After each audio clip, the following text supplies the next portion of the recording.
Hi friends, नोंथांमोनखौ आरोबाव आंनि मोनसे गोदान भिडिअआव बरायहरनाय जाबावबाय।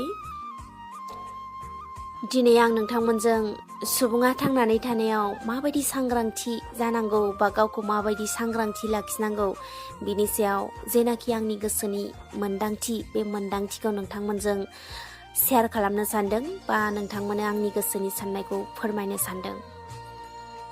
आरो आसा खालामो नोंथांमोनहा जेबायदि दिनैनि थासारि बे थासारियाव बयबो गावबा गावनि न'आव थानानैनो खोब गावखौ जोबोर जोथोनै लागासिनो दङ आरो गावखौ जोबोर सांग्रांथियाव दोनगासिनो दङ।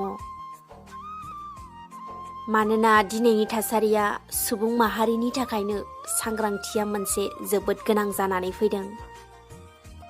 बेखायनो आं नोंथांमोनखौ जेब्लासिम जोंनि गेजेराव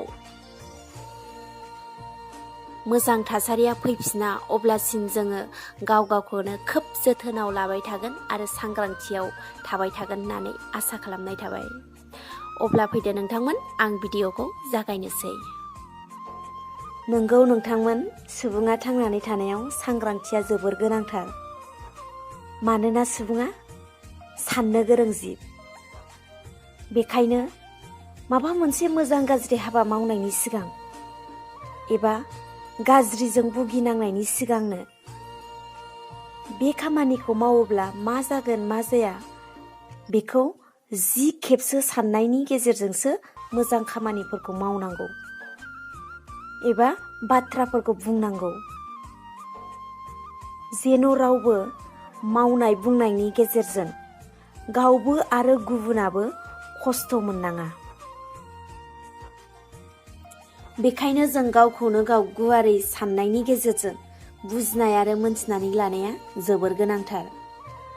मानोना सुबुङा गोथौयै साननो हानाय गोरों जिब।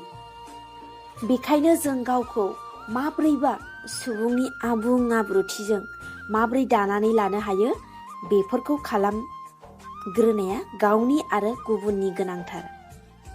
बिनिखायनो जों गावखौ मिथिंगानि बायदि बोथोरफोरजों माब्रैबा मोजाङै गोरोबनानै सोलिनो हायो बिनि राहाफोरखौ लानांगौआ साफ्रोमबो सुबुंनि थाखायनो सांग्रांथिनि गोनांथार।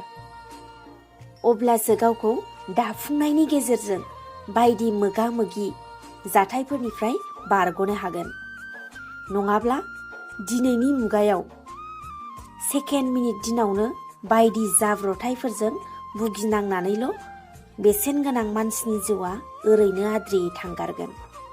बेखायनो दिनैनि गोनोखो मुगायाव गावखौ सांग्रांथिजों दाफुंनाया जोबोर गोनांथार। एसेनोसै नोंथांमोन, बेखिनियानोमोन।